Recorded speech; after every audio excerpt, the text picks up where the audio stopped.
حضرت عبداللہ شہید کیے گئے عالم جوانی میں یہودیوں کے علاقے میں. حضرت آمنہ یہ سارے فی النار ہیں نا. یہودی جو اسلام ہے جو انہوں نے بہت پہلے لانچ کر دیا ہے اس میں یہ آبا سارے فی النار ہیں. حضرت آمنہ جب حاملہ تھیں اس آپ صلی اللہ علیہ وآلہ وسلم سے ان پہ قاتلانہ حملہ ہوا یہود کی طرف سے. رسول خدا بچپن میں تھے مکہ میں تھے. مکہ کیوں نہیں رہ سکے؟ اس لیے ان کی جان کو خطرہ تھا. انہیں حلیمہ سعدیہ کے پاس کیوں بھیجا گیا؟ جی روپوش رکھنے کے روپوش کے لیے. دودھ کے لیے ہوتا تو 2 سال بعد واپسی ہوتی. وہاں بھی ان پہ قاتلانہ حملہ ہوا یہود کی طرف سے. اب مسلمان بتائیں کون سا قاتلانہ حملہ ہوا تھا؟ جی جی جی جی بالکل. جی آپ ذرا بتائیے. جی حلیمہ سعدیہ کے گھر میں ہوا تھا. اچھا ہوا تھا. جی یہود نے کیا تھا. یہود نے کیا تھا. اس کو ایک فلم میں فلمایا بھی گیا ہے جو ایران نے بنائی ہے اس کو دا محمد. اچھا محمد کے نام. نہیں اس فلم کو چھوڑ دیجیے ہمیں فلموں سے کام نہیں. ٹھیک ہے ٹھیک ہے نا. یہود نے جو حملہ کیا ہماری کتابیں کیا کہتی ہیں؟ حملہ آور کون تھا؟ کس نے حملہ کیا؟ جبرائیل نے. اچھا ہاں. اب یہ یہودی نریشن چل رہا ہے خلفاء کے وقت سے نہیں. آبا و اجداد محمد مصطفیٰ صلی اللہ علیہ وآلہ وسلم کے وقت سے اس کی پلاننگ چل رہی ہے. یعنی وہ اس بارے میں کہہ رہے ہیں کہ وہ اسلام وہ دین بنا رہا ہے. اچھا وہ اسلام کا ایک ورژن بنا رہا ہے. اب دیکھتے ہیں وہ کدھر ہے. اچھا ہے نا. الزام لگانا تو بہت آسان ہے. آپ کو کیسے کیا انہوں نے؟ ابھی آئس چلتے ہیں تو اس میں کچھ نہ کچھ چیزیں کھلیں گی. ابھی اصل سمجھ میں آ جائے کہ یہود کب سے ایکٹیو ہے نا. فتوحات شروع ہوئی ہیں تو پھر وہ ایکٹیو ہوئے ہیں. فتوحات سے ان کو کوئی مشکل نہیں تھی. یہ بھی بہت بڑی بات ہے لیکن اس پہ میں ابھی بات نہیں کرنا چاہتا. صحیح ہے نا. فتوحات سے ان کو کوئی مشکل نہیں تھی. اور کیا ہوا وہ ایک تاریخ ہے اس پہ انشاءاللہ کبھی پھر موقع ملا. ابھی ہر چیز بات نہیں کی جاتی. حملہ ہوا رسول خدا پہ. اب وہ نیریشن جو یہودیوں کی ہو. اچھا اب یہودی کہیں تو شاید کچھ لوگوں کو اتنا سمجھ میں نہ آئے. اسرائیلیات شاید کچھ لوگوں نے سن رکھا ہو کہ ہماری روایات میں اسرائیلیات بہت ہیں. اسرائیلیات کی جو نیریشن ہے اس کے مطابق کیا ہوا تھا؟ رسول خدا پہ حملہ آور کون تھا؟ وہ جو واقع شق صدر کہتے ہیں. اچھا واقع شق صدر تو بیان کیا جاتا ہے آپ کی فضیلت کے اندر کے. ہاں فضیلت سینے کو چاک کیا. جی فضیلت بیان کرتے ہیں. تو یہود کب کہیں گے کہ ہم جو بیان کر رہے ہیں وہ ہم مذمت کر رہے ہیں؟ تو پھر تو اسلام نہیں ہوگا نا. وہ فضیلت میں مذمت کرتے ہیں ایک اور فضیلت بیان کر کے یا واقعات کو توڑ موڑ کے حقائق کو بدل کے اپنے آپ کو معصوم کر دیتے ہیں. اتنی طویل داستان ہے یہ یہود کی دشمنی کی کہ اس میں سے ہر جگہ مجھے اتنی چیزیں نظر آ رہی اتنی سٹوریز نظر آ رہی ہیں کہ میرا جی ذرا یہ بھی بتا دوں یہ بتا دوں یہ بتا دوں. لیکن پھر وہ ایک جو مبتدی ذہن ہے نا بچہ جو سن رہا ہے اسے پھر سمجھ میں نہیں آئے گا. اس لیے میں تھوڑا سا آسان رکھ رہا ہوں اور تھوڑا سا جلدی گزار. ٹھیک ہے. ایسے ہزاروں واقعہ. ایک واقعہ ہوا ہے حضرت حلیمہ سعدیہ نے دیکھا کہ ایک بچہ جس کی حفاظت کے لیے مجھے دیا گیا تھا اس پہ قاتلانہ حملہ ہوا ہے.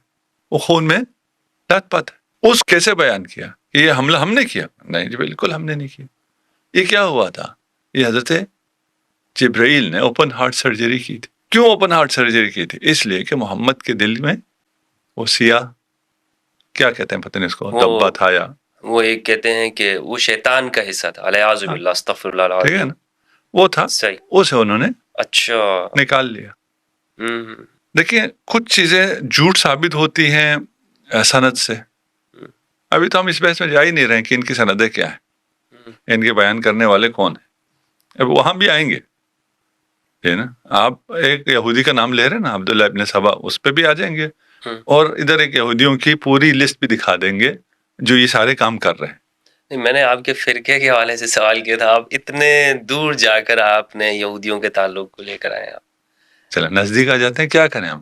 نہیں وہ وجہ یہ ہے کہ اصل میں چونکہ یہ بات لوگوں کو سمجھ میں شاید نہ آئے نا کہ اس کو جو بیان کیا ہے اتنے عرصے تک بیان کیا، ایک فضیلت کے طور پہ بیان کیا ہے لوگ. نہیں ابھی تو ہم بیان کرتے ہیں نا، اس کو ذرا سمجھ لیں، اس کے بعد ذرا دیکھتے ہیں کہ کس کانٹیکس میں بیٹھتا ہے. ایک جھوٹ ہونے کے لیے سند، یہ باتیں کس نے نقل کی ہے وہاں سے پتہ چل جاتا، یا اور قرائن بھی ہو سکتے. ایک جھوٹ ہونے کے لیے حقائق ہیں، آپ کو حقائق پتہ چل جائے تو پتہ چل جاتا ہے کہ یہ نریشن جھوٹ ہے.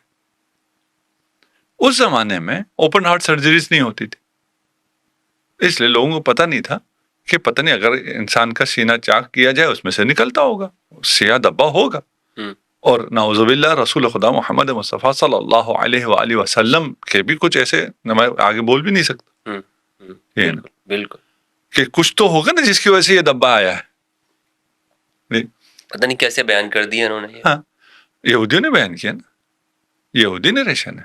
آپ کہہ رہے تھے فضیلت ہے، ابھی آپ کی بھی زبان چل رہی، میری بھی زبان چل رہی جی. اگر سوچیں اگر اس بات ٹھیک ہے نا، تو یہ کہاں سے فضیلت ہے جو آپ سیرت میں، فضائل میں، احادیث میں، صحاح میں سب جگہ بیان کیے چلے جا رہے ہیں. آج روزانہ کتنی ہارٹ سرجریز ہوتی ہیں؟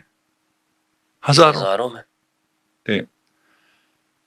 روزانہ ہزاروں میں ہوتی ہیں. کس کی ہوتی ہیں؟ کافر کی بھی، فاسق کے بھی، مرتد کے بھی، مسلمان کے بھی، پتہ نہیں ہر قسم کے لوگ. آج تک کسی کے دل میں سے کوئی سیاہ دبا نکلا ہے کہ آپ سرجن سے کہیں بھئی آپ جب سرجری کر رہے ہیں تو ہمارے مریض کے دل سے وہ سیاہ بھی نکال دیجیے، اب ہارٹ اوپن تو ہو ہی رہا ہے، کبھی نکلا ہے نہیں. اور الیاذ باللہ وہ پیغمبر کے لیے مان رہے ہیں وہ نقطہ، وہ سیاہ نقطہ. اچھا اس روایت میں یہ بھی ہے کہ یہ ہر انسان کے ساتھ ہوتا ہے. وہ آج جھوٹ ثابت ہو گیا نا، نہیں ہوتا ہر انسان. آج تو جھوٹ ثابت ہو گیا. دیکھیں وہ فزیکل کہہ رہے ہیں نا، دیکھیں اگر فزیکل نہ ہوتی کوئی چیز جی تو پھر روحانی ہوتا یا مانوی ہوتا، اوپن ہارٹ سرجری تو نہ ہوتی، خون تو نہ ہوتا، سینہ چاک تو نہ ہوتا. یہ تو فزیکل ہے، فزیکل ہر انسان کے ساتھ ہوتا ہے. جھوٹ ہے جیسے ابھی کہتے ہیں جی دنیا گول نہیں ہے، اس کے لیے کوئی روایت بتانے کی ضرورت نہیں کہ یہ روایت کے سند صحیح ہے. انسان نے ابھی اپنے آنکھوں سے دیکھ رکھا ہے دنیا کہ دنیا کیسی. یہ بھی انسان نے اپنی آنکھوں سے دیکھ لیا ہے کہ کسی بھی انسان کے، کسی بھی جتنا بھی گناہ گار ہو، ابھی آپ ٹرمپ کا بھی اگر سینہ چاک کریں تو اس میں بھی کوئی ایسی کوئی سیاہ چیز نہیں، فزیکل کوئی چیز نہیں، جھوٹ. پھر جبرائیل کو جب اس نے سرجری کی ہے تو بے ہوشی کا ڈاکٹر تو ساتھ نہیں تھا، اس لیے رسول خدا نے شور کیا، رسول خدا کے شور کی آواز آئی ہے حلیمہ سعدیہ کو. ابھی کی سائنس دیکھیں، سائنس اس زمانے میں تو اوپن ہارٹ سرجری تھی ہی نہیں. اس کے بعد بھی جب سرجریز آئی ہیں تو بھی انستھیزیا کا سسٹم نہیں تھا. پھر سرجری آئی، پورا انسان کو چاک کر دیا جاتا تھا. ابھی سرجریز آ گئی ہیں، 2-4 ہول کرتے ہیں، اس سے وہ اپنا آپریشن کر لیتے ہیں. ابھی ہم ہو سکتا ہے ہماری زندگی میں ہی آ جائے، یہ مشینیں ایجاد ہو رہی ہیں کہ آپ کی ہارٹ سرجری کے لیے آپ کے ہول کرنے کی بھی ضرورت نہیں ہے. مشین ہوگی، آپ کو لٹایا جائے گا، وہ اوپر سے ہی یہ ساری چیزیں ٹھیک کر دے گا، شریان بھی کھول دے گا، سب کچھ کر دے گا. یہ ابھی ہونے جا رہا ہے. ویسا سرجن تھا اس نریشن کے مطابق. طولانی ہو گئی، میں کسی بات پہ زیادہ نہیں رکتا چاہتا. یہ نریشن کہاں سے آئی ہے؟ یہود سے آئی ہے. کیوں آئی ہے؟ یہود کو بچانے کے لیے آئی، اور وہ اسلام کے خلاف انہوں نے کھڑا کیا. اس میں یہ بھی ہے کہ یہ آبا و اجداد نبی سب کافر تھے. تصریح ہے قرآن کی، اور باقی واقعات بھی ہیں کہ راہب بھی پہچانتا تھا، عیسائی بھی پہچانتا تھا، یہود بھی پہچانتا تھا، پیدا ہونے سے پہلے بھی پہچانتے تھے، دیکھ کے بھی پہچانتے تھے. اگر نہیں پہچانتے تھے تو خود رسول خدا کے والدین نہیں پہچانتے تھے. یہ بڑے عجیب معاملہ ہے. وہ راہب، وہ نستوہا شام کے اندر وہ پہچان گیا کہ یہ آنے والے وقت کے اندر اس کی بڑی عظیم ایک شان ہوگی، لیکن جناب ابو طالب نہیں پہچانتے. جن کے ابو طالب کو پتہ نہیں چلا، جن کے ذمے حفاظت ہے انہیں پتہ نہیں ہے. یہ اللہ کی حکمت عجیب ہے. اور اچھا یہ ساتھ میں یہ کعبہ کے متولی بھی ہیں، کعبہ بھی سنبھال رہے ہیں، سب کچھ ہے، لیکن ان کو پتہ نہیں ہے. انہیں پتہ نہیں، کیونکہ یہودی نریشن ہے، یہ ساری یہودی نریشن ہے.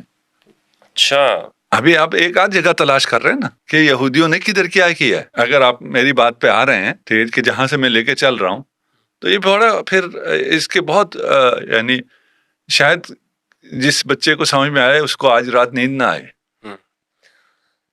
ہلا کے رکھ دیا ہے اپنے دماغ کو. اگر یہ تو لوگ ہل جائیں گے جو سن رہے ہیں، کیا ہو رہا ہے، کیا ان کے ساتھ، یہ کس کو یہودیوں کی ایجاد کہہ رہے ہیں اور ان کے ساتھ کیا ہو رہا ہے.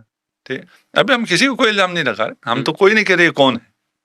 نہیں, آپ نے تو الزام نہیں لگایا, لیکن چونکہ اتنا بڑا طبقہ حضرت, اتنا بڑا طبقہ کان پکا دیے انہوں نے کہ یہ وہ گروہ ہے, یہ وہ گروہ ہے کہ جو یہودیوں نے ایجاد کیا. وہ ایک بندہ آیا اور اس نے اتنی ایک لسٹ بنا دی اور لوگوں سے کہا کہ علی کے بارے میں یہ کہو, علی کے بارے میں یہ عقیدہ رکھو اور یہ رکھنے رکھ.